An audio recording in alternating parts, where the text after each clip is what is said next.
الحمد للہ رب العالمین والصلاة والسلام علی سید المرسلین۔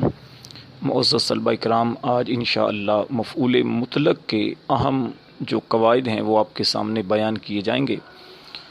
مفعول مطلق وہ مصدر منصوب ہوتا ہے جو اپنے ماقبل یعنی پہلے والے فعل کا ہم معنی ہو، یا تو وہ اپنے فعل کا ہم معنی مصدر ہوتا ہے یا اسی فعل کا مصدر ہوتا ہے۔ جیسے ضربت دربن، اب دربن یہ ضربہ فعل کا مصدر ہے، اور قعدت جلوسن، جلوسن یہ قعد فعل کا اپنے یعنی ہم معنی فعل کا مصدر ہے۔ مفعول مطلق کی بنیادی طور پر تین قسمیں ہوتی ہیں: مفعول تاکیدی، نوعی اور عددی۔ جو مفعول مطلق فعلتن کے وزن پر ہو یا مضاف ہو یا موصوف ہو وہ مفعول مطلق نوعی ہوتا ہے، یعنی اس کے اندر نوعیت کا بیان کیا جاتا ہے، یعنی اپنے سے اپنے فعل کے واقع ہونے کی حالت اور نوعیت بیان کرنے کے لیے یہ مفعول لایا جاتا ہے۔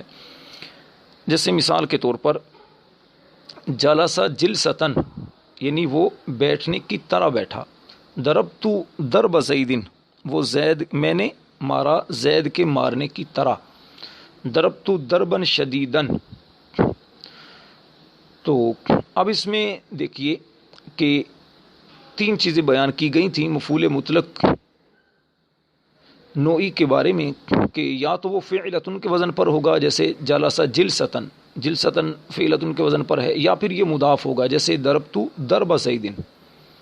اب ضربہ یہ مفعول مطلق نوعی ہے اور یہ مضاف ہو کر استعمال ہو رہا ہے، اور تیسرے نمبر پر یا یہ موصوف ہوگا جیسے ضربت ضربن شدیدن، ضربن یہاں پر موصوف ہے۔ اچھا، جو مفعول مطلق فعلتن کے وزن پر ہو یا اس کا تثنیہ ہو، یعنی فعلتن کا تثنیہ ہو، یا ایسا اس میں عدد ہو جو مصدر کی طرف یا مرات کی طرف مضاف ہو، وہ مفعول مطلق عددی ہوتا ہے۔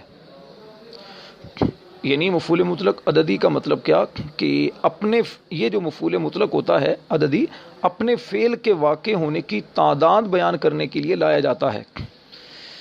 تو اس کے بارے میں بھی آپ کے سامنے چار چیزیں بیان کی گئی ہیں کہ یا تو یہ مفعول مطلق جو ہے فعلتن کے وزن پر ہوگا جیسے اکلت اکلتن، فعلتن کے وزن پر، یا اس کا تثنیہ ہوگا یعنی فعلتن کا تثنیہ یعنی اکلت اکلتین فعلتین، یا پھر ایسا اس میں عدد ہو جو مصدر یا تو مصدر کی طرف مضاف ہو جیسے اکلت ثلاث اکلاتن، اور یا پھر چوتھے نمبر پر یہ ہے کہ یا یہ مصدر جو ہے مرات کی طرف مضاف ہو جیسے جاء زید اربع مرات، اب یہاں اربع مرات کی طرف مضاف ہو رہا ہے۔ تو یہ مفعول مطلق عددی۔ اور تیسری قسم ہے مفعول مطلق تاکیدی، یعنی جو مفعول مطلق ان دو کے علاوہ ہو وہ مفعول مطلق تاکیدی کہلائے گا۔ یہ جو مفعول مطلق تاکیدی ہے یہ اپنے سے پہلے فعل کی تاکید کرنے کے لیے ذکر کیا جاتا ہے، اور مصدر کے الفاظ میں کوئی تبدیلی نہیں کی جاتی بلکہ یہ اپنے مشہور وزن پر آتا ہے۔ جیسے مثال کے طور پر نصرت نصرن یا لاعب الحسن ملاعبتن فرحت فرحن وغیرہ، یہ مفعول مطلق تاکیدی ہے۔ اچھا، اس کے چند ایک اہم قواعد وہ بھی ذہن نشین کر لیں کہ مفعول مطلق جو ہے یہ ہمیشہ منصوب ہوتا ہے، جیسے کہ اگر آپ گزشتہ مثالوں پر غور کریں گے تو مفعول مطلق جو ہے وہ منصوب ہے، اور کبھی مفعول مطلق محذوف ہوتا ہے۔ مفعول مطلق تو معذوف ہوتا ہے لیکن اس کی صفت ذکر کر دی جاتی ہے، جیسے اذکر اللہ کثیرن۔ اب کثیرن سے پہلے جو مفعول مطلق وہ محذوف ہے، یعنی ذکرن کثیرن، اذکر اللہ ذکرن کثیرن۔ اذکر یہ جو فعل ہے تو اس کا ہم معنی مصدر، اس کا جو مصدر ہے اسی کا ذکرن، اس کو حذف کر دیا گیا اور اس کی صفت کثیرن ذکر کی گئی۔ اچھا، بعض مفعول مطلق کے افعال جو ہیں وہ ہمیشہ معذوف ہوتے ہیں، جیسے سقین، یہ اصل میں تھا سقاک اللہ سقین، اب سقین ذکر کر دیا، اس سے پہلے سقاک اللہ یہ محذوف ہے تو سقا جو فعل ہے اس کو حذف کر دیا گیا۔ اسی طرح حمدت اللہ حمدن، یعنی صرف حمدن کہہ دینا یا صرف شکرن کہنا، یعنی شکرن اصل میں تھا شکر تو شکرن. تو ان چیزوں کو اچھے انداز سے ذہن میں رکھ لیا جائے. اسی طرح مفعول مطلق کے بارے میں ایک دو اور باتیں بھی اہم ہیں. ایک بات اہم یہ ہے کہ کبھی جب قرینہ پایا جائے تو مفعول مطلق سے پہلے فعل جو ہے وہ حذف ہو جاتا ہے. اب کبھی تو یہ فعل عامل جو ہے مفعول مطلق کا جو فعل ہوگا یہ عامل ہوتا ہے، کبھی تو یہ حذف اس کا کرنا جائز ہوتا ہے اور کبھی حذف کرنا واجب ہوتا ہے. جب فعل محذوف پر کوئی قرینہ موجود ہو تو اسے حذف کرنا جائز ہوگا. جیسے کسی آنے والے سے آپ نے کہا خیر مقدمین، تو اس سے پہلے قدمتا فعل یہ محذوف ہوگا. اصل عبارت یہ ہوگی قدمتا قدومن خیر مقدمین، یعنی قدمتا جو فعل یہ حذف آپ نے کر دیا اور قرینہ اس بات پر سامنے والے کا آنا. آپ نے خیر مقدم کہتے ہیں نا، خیر مقدم ہم آپ کا کرتے ہیں اردو میں اگر آپ کہتے ہیں تو اس کا مطلب یہ ہے کہ آپ کہتے ہیں یعنی آپ کا آنا ہے، آپ کے آنے پر ہم آپ کا خیر مقدم کرتے ہیں. تو یہ فعل حذف کر دیا آپ نے قرینے کی وجہ سے. اور فعل کو حذف کرنے کی وجوبی صورت وہ یہ ہے کہ مفعول مطلق کے فعل کا وجوباً حذف دو طرح ہوتا ہے، ایک تو سماعن، دوسرا قیاسن. سماعن یعنی کا مطلب یہ ہوتا ہے کہ جس مفعول مطلق کے فعل عامل کو ذکر کرنا اہل عرب سے اصلاً سنا ہی نہ گیا ہو، وہاں اس کا حذف کرنا سماعن واجب ہوتا ہے.